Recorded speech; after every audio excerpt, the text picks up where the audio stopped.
This is Precalculus, Chapter 14, Lesson 5, on page 948. Don't forget to subscribe, like, smash that like button, and share this video. There we go. Okay. Oh my goodness. Limits involving infinity. Okay. Remember we said there's really not a limit if a graph is approaching infinity. That's what I'm saying. However, because infinity is not a specific numerical value, right? It's a concept that a number grows or goes in the negative direction infinitely. It's really a concept. However, we're going to use limits to describe the behavior of graphs. Is the graph, as x approaches a value, is y approaching positive or negative infinity, or is it approaching a number? All right, so let's just look at this graph. Looking at that graph, as x approaches negative infinity, what is happening to y? What value would y be approaching? It would be approaching 0. It's going to get ever so closer. Why? Because there's a horizontal asymptote at y equals 0. As x approaches 0, what is y approaching? Positive infinity. All right? So this is from the left, right? As x approaches 0 from the left. As x approaches 0 from the right, y is approaching negative infinity. And that as x approaches positive infinity, y is approaching 0 because of the asymptote. So here we have a horizontal asymptote and we have a vertical asymptote. Okay, you remember the vertical asymptotes. When do we have a vertical asymptote? When there's a 0 of the denominator that is not a 0 of the numerator. Because in the previous lesson, we said we have a removable discontinuity, right?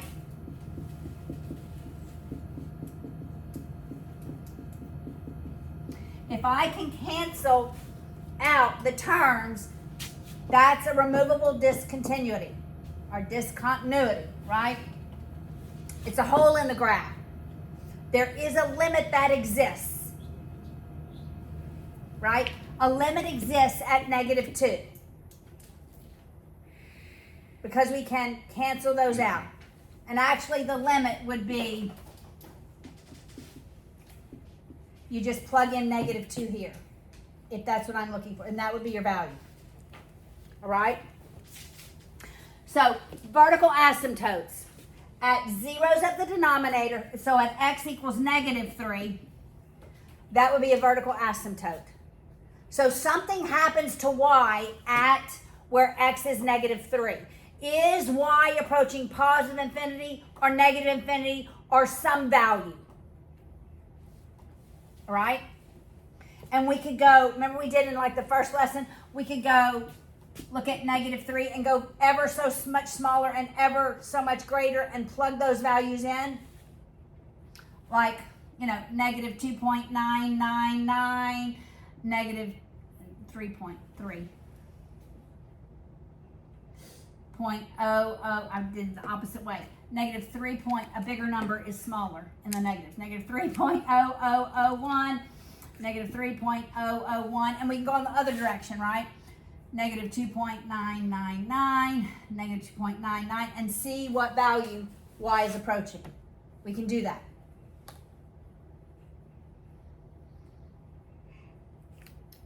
All right, but what about our horizontal? All right, so you got holes, right? You've got to look at where there are holes. You've got to look at where there are vertical asymptotes. And you've got to know about the horizontal asymptotes. So I'm going to remind you of the rules. Remember when we look at horizontal asymptotes, I almost said vertical, we look at the degrees of the numerator, the equation in the numerator and the equation in the denominator. We look at the degree of the equation. If the numerator degree is less than the denominator, then it's at y equals 0. I'm confirming that to myself. At y equals 0. So the degree of the numerator of this equation would equal the degree of the denominator. I mean, it would be less than the degree of the denominator. So that would be something like x plus 2 over x squared plus 3. The degree of the numerator is less than the degree of the denominator. When the degrees are equal, then it's y equals the lead coefficient of the numerator over the lead coefficient of the denominator. So that'll be like 2x plus 3 over 5x minus 2. The degrees are equal. And so my horizontal asymptote will be at y equals 2/5. Why do I need these horizontal asymptotes? The horizontal asymptotes tell me as x approaches negative infinity or as x approaches positive infinity, the value of y is going to approach those horizontal asymptotes. All right, so I'm going to say that again. Horizontal asymptotes are important because we can know the behavior of the graph as x approaches negative infinity and as x approaches positive infinity. The value of y is going to approach the value of that horizontal asymptote.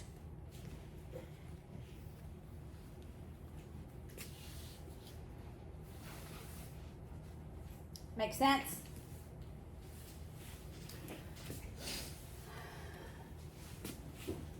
All right, I want to teach you something. It's called the big little concept. All right? If I have a number and it's over a really small number, what is the result? The result is a big, and that one will be positive. Saying the little is positive. All right? All right, if I put 5 over a negative little number, then it's going to be a big negative, right? A big negative number. All right? All right, now what if I put 5 over a very large positive number? It's going to be a very small, right, a small positive. All right, so we're going to use this big little concept. All right, the denominator dictates really the result of the number.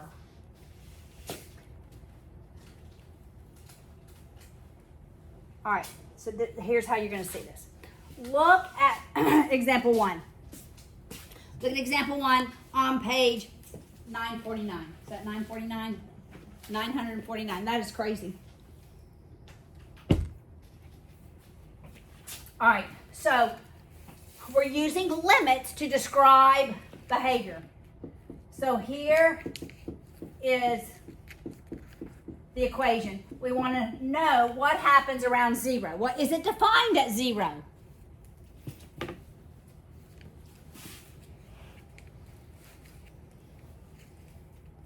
Is it defined at 0? No. All right. So we know that f of 0 is undefined. All right. So something happens. There is a vertical asymptote at x equals 0. But what happens? Does it go to negative infinity or are we going to positive infinity? And we're going to use the big little concept. All right? So if I do the opposite of 5, so we're going to come from the left, and I have a negative, very small or little number, what's going to happen?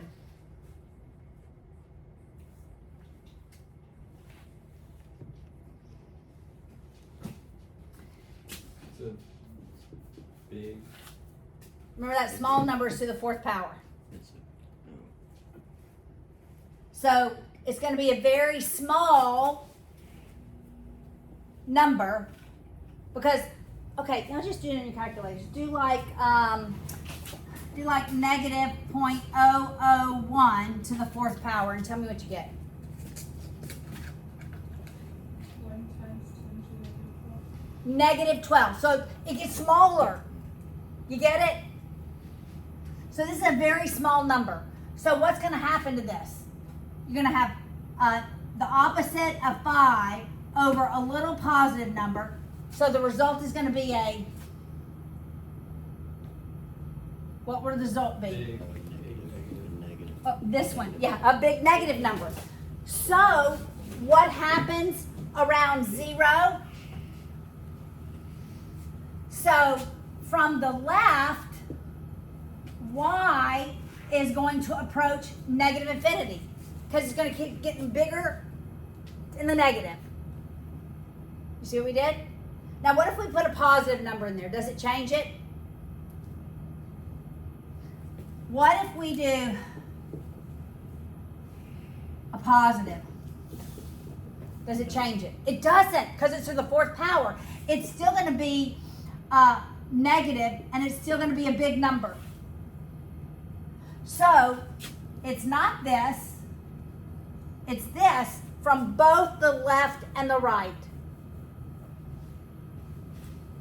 So what happens where x is 0? It's undefined. But from the left, y is approaching negative infinity, and from the right, y is approaching negative infinity.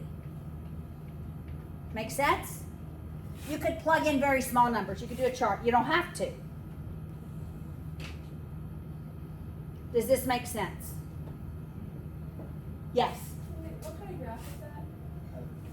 Vertical? Well, it's something similar to this. Okay, so it doesn't matter. No. Okay. We're just looking what happens around 0. I don't care what happens in that direction or this direction. We're only asking the question what happens around 0.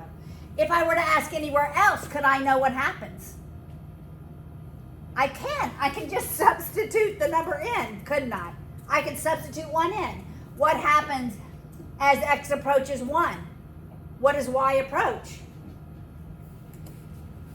As x approaches 1, y approaches negative 5. Got it? Make sense? Okay. So we're using that concept of limits to look at the behavior of a graph. Look at example 2. Here's the function.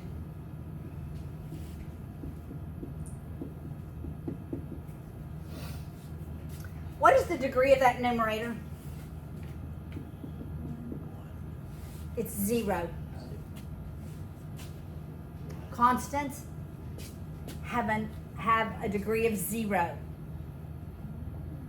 X to the 1st power has a degree of 1. It's linear. This is not considered a linear function. It's considered a constant function. Because there's no relationship between x and y. Okay. Can we factor the denominator? What's that denominator factor? Factors of -8 such that we add them and the result is -2. Come on, guys. -4 and 2. All right, so is it defined around -2? Is it defined at -2? Or is there a vertical asymptote? There's a vertical asymptote at -2. All right, so what happens around -2? And this is one that I would not use the big little. I would go around -2. So I would actually substitute values in around -2. So that being -2, I would go smaller to -2.001. -2.01. Somebody substitute that one in, those in this. You can put it in this equation or this one, either one. And then I would go -1.999, -1.99. And somebody substitute those values in for X and tell me what happens.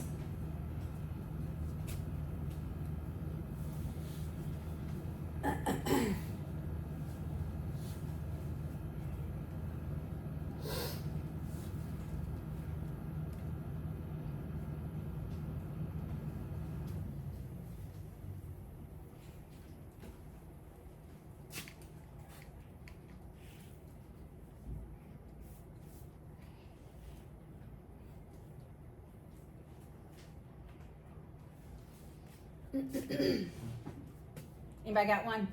I got negative 1.99. What do you get? I got negative 133.5.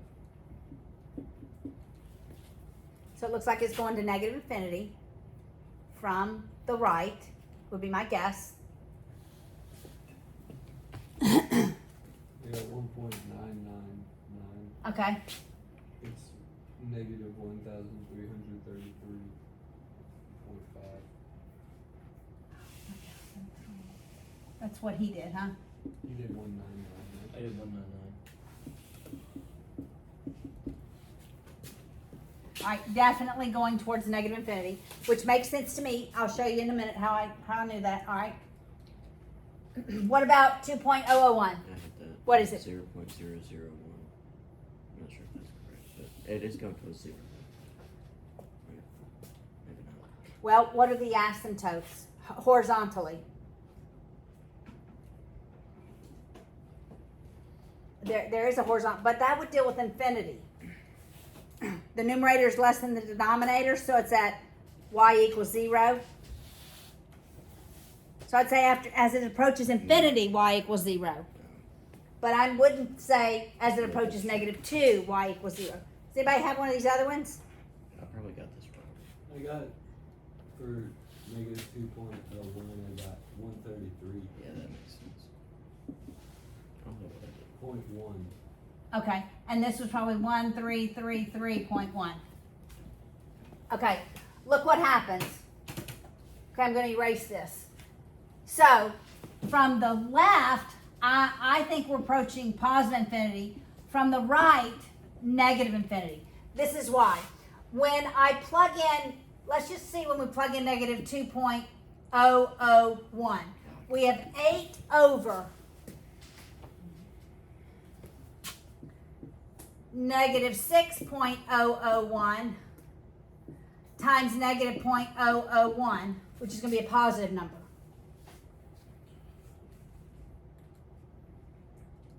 This is going to move the decimal place of this one smaller. So it's going to be a small positive number. Small positive. 8 divided by a small positive is going to give me positive infinity. You see how I looked at that and I anticipated what would happen. When I plug in negative 1.99, we still have about negative 6. But this one is a positive small number. So we have a negative. And that 0.001 is going to make that smaller. We're going to move the decimal. So it's going to be over a small negative. So I anticipated this one going in the negative infinity direction. Do you see that? Does that make sense? Yeah. Well, I just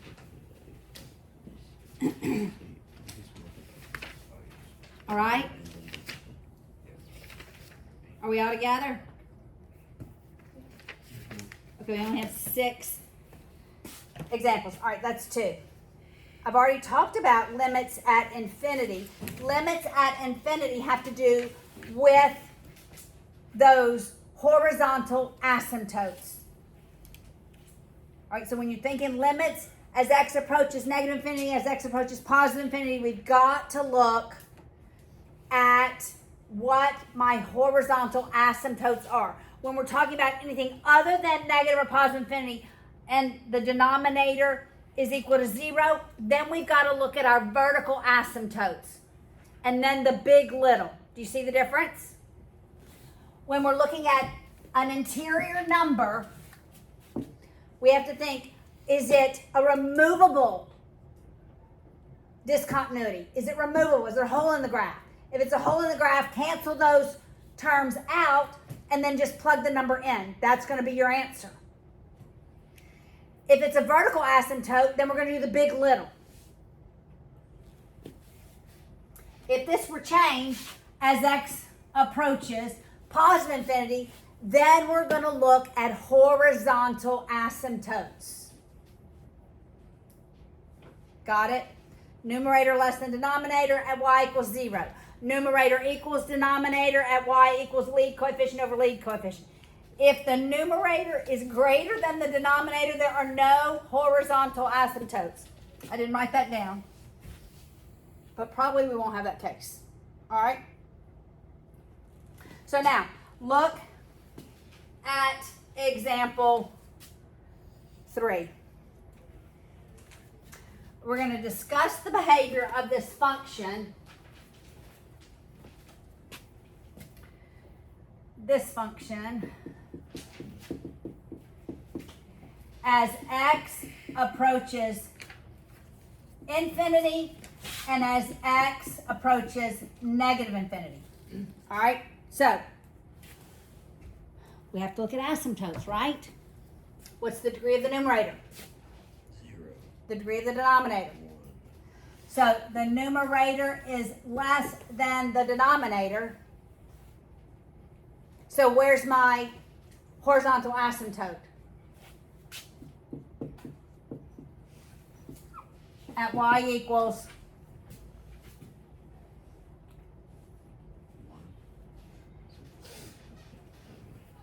0. 0.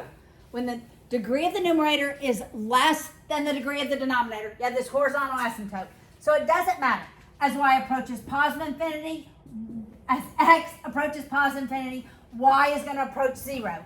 As x approaches negative infinity, y is going to approach 0. Horizontal asymptote tells us the behavior as we get closer to x negative infinity, which is not really possible. It's approaching only, right? And as x moves towards positive infinity.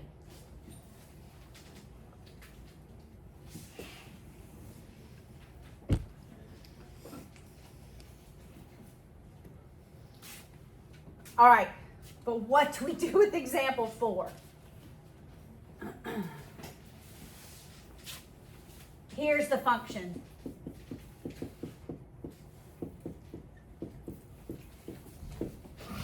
Okay, what happens as x approaches infinity? Well, you have got to remember, what does this function look like? What does a cubic function look like that has a positive lead coefficient? It looks like that. Oh, it does. It looks like that. So, as x approaches positive infinity, what is y going to be approaching?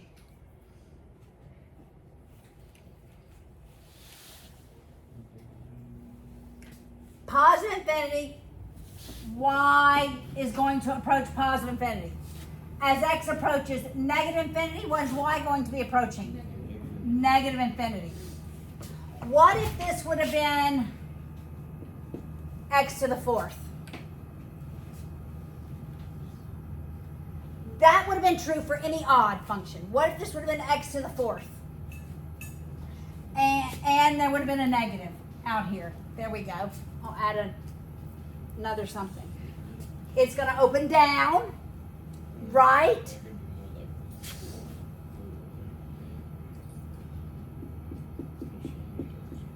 Yeah, it's going to open down. I don't know what it looks like, but it's going to open down. I care about the end behavior. I don't care about the wiggles in the middle. I just care about the end behavior. So on both sides, y is going to approach negative infinity. So when you have a polynomial, you just have to remember the shape of it.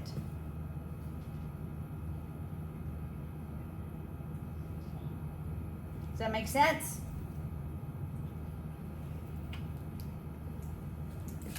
All right, look at page 953. All right, based on what you've already learned, what is the limit as x approaches infinity of 5?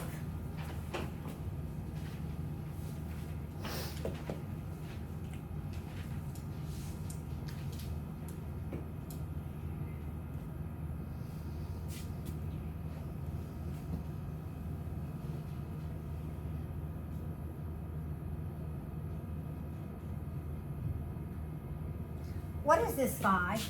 If I wrote, it would just be y equals 5, or f of x equals 5. What does that look like graphically?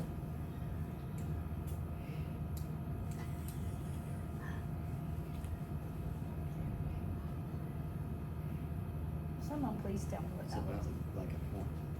It's not a point. It's a line. What? Oh, It's a horizontal line. It's just a horizontal line at 5. So as x goes to infinity, what is y going to be approaching? Say it. 5. I don't care what's here. I don't care what value you're approaching. The limit of a constant is the constant. The limit of a constant is always the constant.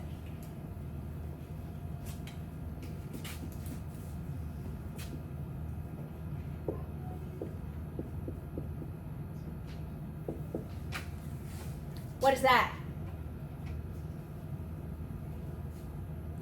X. Not x. No. What? Okay, it's f of x equals x, or y equals x. It's the identity function. This is back in one of the earlier lessons. What is y approaching for this function as x approaches infinity? It's the identity function. It's whatever is there.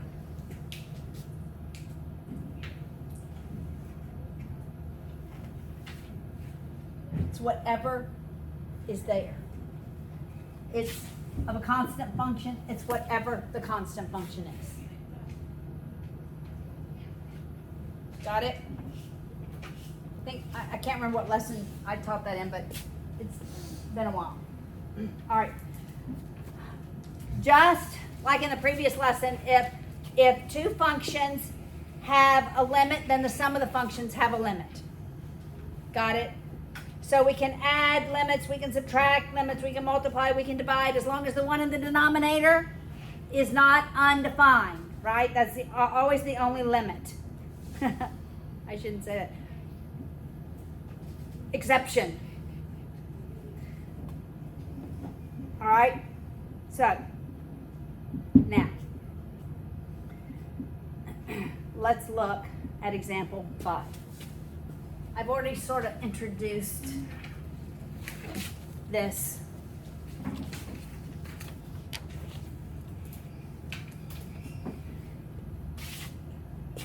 All right. Here's the function.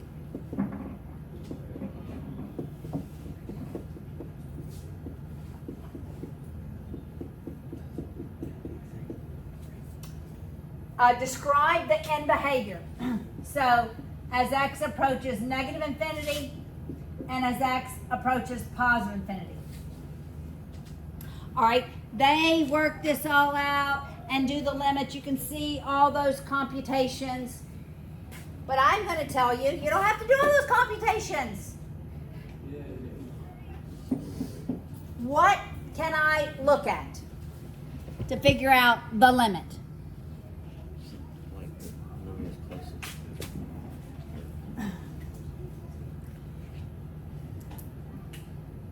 what?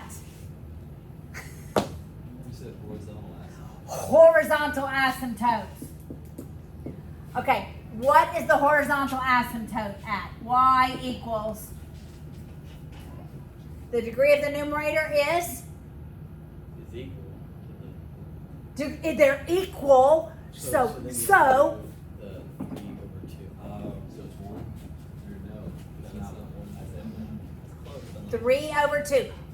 All right, when the numerator less than denominator, y equals 0. Numerator equals denominator, y equals lead coefficient over lead coefficient. So what happens to the in behavior? The value of y is approaching 3/2. Look at those horizontal asymptotes. Got it? Okay, but what in the world are we going to do with example 6? Find each line. Y'all, is our time really up? Yes. Okay, look at number 6 real quick. How did I, okay, look at it. Square root What is 3x squared plus 1 over 2x plus 3. What's the degree of the numerator? 2. It's actually 1 because it's the square root. What's the degree of the denominator? They're equal. So the asymptote is y equals square root of 3 over 2. Got it?